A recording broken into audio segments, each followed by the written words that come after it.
Gemeinsamkeiten sind zum Beispiel, dass man geduldig sein muss. Beim Stein ist es halt, dass der sehr schnell auch springen kann. Gold verzeiht keine Fehler, weil das ja hauchdünn ist. Ein Unterschied ist natürlich die Haptik und das ganze Material. Also Stein ist natürlich was ganz anderes als jetzt Gold, ist viel weicher. Ja, ein Kontrast, aber das ist die Abwechslung, die es ausmacht. Für Pauline Schöner aus Cadolzburg sieht kein Arbeitstag aus wie der andere. Ihr Auftrag heute, die Sandsteinfassade eines historischen Wohngebäudes in Fürth wieder auf Vordermann bringen. Hier ist ihr Können als Steinmetzin gefragt. Wir können jetzt nicht immer nach Schema F gehen. Vor allem im Sockelbereich sind oft viele Steine durch das Salzstreuen und durch auch Hundeurin oder so ziemlich zerstört. Und da ist immer eine neue Herausforderung. Bei manchen Steinen denkt man sich, da muss man ewig weit ausstemmen, weil das so zerfressen ist, dass man dann ziemlich viel aufarbeiten muss. Pauline tauscht einige der Sandsteinplatten aus. Körperliche Schwerstarbeit. Eine Platte bringt gut 30 Kilo auf die Waage. Deshalb holt sie sich Unterstützung von ihrem Kollegen, Steinmetzmeister Armin Reicherl. Ja, also es ist schon wichtig, wenn so was Schweres zu tragen ist, dass man sich da auf jeden Fall Hilfe holt. Wir ergänzen uns ganz gut. Sie ist halt sehr talentiert, was so die Feinheiten, filigrane Sachen anbelangt. Und wenn halt natürlich schwerere Dinge sind, dann ist sie auch froh, dass ich dabei bin, der mal mit anpackt. Aber ich glaube, das wird auch immer mehr, dass wir mehr Frauen in dem Handwerk haben. Und also sie steht einem Mann nichts nach, kann man so sagen. Für mich ist das eine Herausforderung und ich mag das eigentlich, weil man auch seine eigene Kraft dafür aufwenden kann und auch irgendwie merkt, dass man immer mal ein bisschen stärker wird. Und ja, das reizt mich an der ganzen Sache auch. Pauline und ihre Kollegen restaurieren, ergänzen und reinigen, damit nichts bröckelt. Für die Steinmetzin steckt in jedem Ornament eine Geschichte.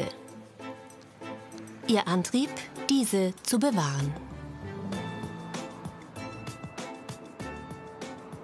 Ja, die Vergangenheit retten ist jetzt vielleicht ein bisschen überspitzt, aber erhalten. Ich würde es eher als erhalten bezeichnen. Es ist ja auch ein Stück weit Geschichte und es hat ja auch unsere Historie geprägt. Und ich glaube schon, dass der ideelle Wert, der dahinter ist, dass das wichtig ist, den zu erhalten. Pauline mischt Mörtel, exakt abgestimmt auf die Farben des Sandsteins. Am Ende soll alles wie aus einem Guss wirken.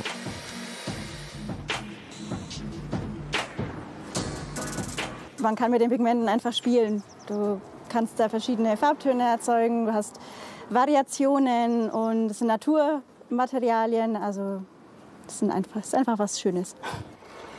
Jetzt heißt es Lücken schließen und Stein für Stein verfugen. Die Arbeit erfordert Präzision. Und noch mehr Feingefühl braucht Pauline an anderer Stelle, beim Restaurieren und Vergolden in ihrem Atelier im mittelfränkischen Cadolzburg. Also das ist der Originalrahmen aus dem Germanischen Nationalmuseum. Dieser und der Rahmen, die rahmen zwei gotische Tafelgemälde. Meine Aufgabe an dem Rahmen ist es jetzt, den genauso zu gestalten, dass er aussieht wie der hier. Bevor die junge Fränkin den Stein für sich entdeckte, lag ihr Fokus auf dem Feinen. Mit 19 Jahren beginnt sie eine Ausbildung zur Vergolderin. Mit 23 macht sie den Meister in München. Mit ihrem Gesellenstück, einem Rokoko-Spiegelrahmen, holt sie bei einem bundesweiten Handwerkswettbewerb den ersten Platz. Bis heute ist Blattgold ihr täglicher Begleiter. Zart, kostbar und anspruchsvoll. Es ist immer ein gewisser Nervenkitzel dabei. Das ist vielleicht auch die Herausforderung, die dahinter steckt, dass man es dann möglichst perfekt erarbeitet. Aber ja, es ist so eine kleine Hassliebe ist es schon, ja. Ein besonderer Termin für Pauline im Germanischen Nationalmuseum in Nürnberg. Im Depot sieht sie zum ersten Mal ihre vergoldeten Rahmen mit eingesetzten Bildern. Neben bedeutenden Kunstwerken aus verschiedenen Epochen finden nun auch Paulines Rahmen ihren Platz. Das ist wieder der Punkt, dass man der Nachwelt was hinterlässt, was wirklich einen selbst überdauert. Und gerade, dass es hier zwischen all den Schätzen hängt, es ist ja Wahnsinn. 2 Berufe, eine Mission. Ob Blattgold oder Sandstein. Pauline Schöner bewahrt Historisches für die Zukunft.